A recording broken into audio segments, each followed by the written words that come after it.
കിച്ചണിൽ നിൽക്കാൻ ഒട്ടും സമയമില്ലെങ്കിൽ നമുക്കൊരു ബിരിയാണി ഉണ്ടാക്കിയല്ലോ. ഇതെന്ത് വട്ടാണെന്നാണോ?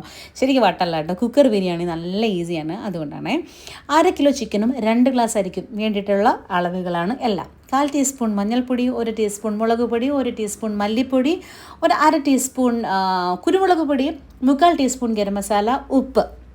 ആൻഡ് ഇതിനൊന്ന് നന്നായിട്ട് കുഴയ്ക്കാനായിട്ട് 1/2 കപ്പ് തൈരും കൂടെ ഒഴിച്ചിട്ട് നന്നായിട്ട് കൈകൊണ്ട് മിക്സ് ചെയ്തതിന് ശേഷം അരമണിക്കൂർ നമുക്ക് റെസ്റ്റ് ചെയ്യാൻ വെക്കാം. ഇനി നിങ്ങൾക്ക് ടൈം ഉണ്ടെന്നുണ്ടെങ്കിൽ 2 മണിക്കൂർ ഫ്രിഡ്ജിൽ വെച്ചാൽ നല്ലതായിരിക്കും. ആ സമയത്ത് നമുക്ക് കുറച്ച് സാധനങ്ങൾ റെഡിയാക്കാം.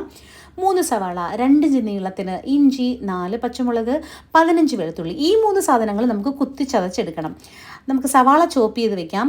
അതിൻ്റെ കൂടെ 1 തക്കാളി, ചെറുതാണെങ്കിൽ 2 എടുത്തോളൂ കേട്ടോ. പിന്നെ മല്ലിയില, പുതിനയില. ഇത്ര മാത്രമേ നമുക്ക് മസാലയ്ക്ക് വഴറ്റാനായിട്ട് വേണ്ടുള്ളൂ. നെയ്യും എണ്ണയും ചൂടായി കഴിഞ്ഞാൽ സ്പൈസസ് എല്ലാം ഇടുക. ഇതിലേക്ക് നമ്മൾ കുത്തി വെച്ചിരിക്കുന്ന സാധനങ്ങളെല്ലാം ഇട്ട് ആദ്യം ഒന്ന് പച്ചമണം മാറ്റിയെടുക്കുക. പിന്നെ അതിലേക്ക് സവാള ഇടാം. സവാള ഇട്ടൊന്ന് മൂത്ത് വരുന്ന സമയത്ത് കുറച്ച് ഗരം മസാലയും കൂടെ ഈ സ്റ്റേജിലൊന്ന് ഇട്ട് കൊടുത്താൽ വളരെ നല്ലതാണ്. ഇനി ഒന്നുമില്ല, 1 by 1 ആയിട്ട് നമ്മൾ ഓരോന്ന് ഇടുന്നു. തക്കാളി ഇടുന്നു, ഇല അതായത് പുതിനയില, മല്ലിയില ഇടുന്നു. കഴുകി ഊറ്റി വെച്ചിരുന്ന അരിയാണ്, കുതിർക്കണ്ട. ഓക്കെ, അരി കൂടെ ഇടുന്നു. മാറിനേറ്റ് ചെയ്ത് വെച്ചിരുന്ന ചിക്കൻ കൂടി നമ്മൾ ഇടുന്നു. ഇനി വെള്ളം ചേർക്കാൻ പോവാണ്. 1 ഗ്ലാസ് അരിക്ക് 1 ഗ്ലാസ് വെള്ളം, അത്ര തന്നെ മതി കേട്ടോ. ചിക്കനിൽ നിന്ന് വെള്ളം ഇറങ്ങും. ഇനി നമ്മൾ ഉപ്പിടണം. ആൻഡ് നമ്മൾ 1 നാരങ്ങ പിഴിഞ്ഞൊഴിക്കുന്നുണ്ട്. അതിനുശേഷം ഉപ്പൊന്ന് ചെക്ക് ചെയ്യണം, കാരണം നാരങ്ങ ഉപ്പിനെ ബാലൻസ് ചെയ്യും.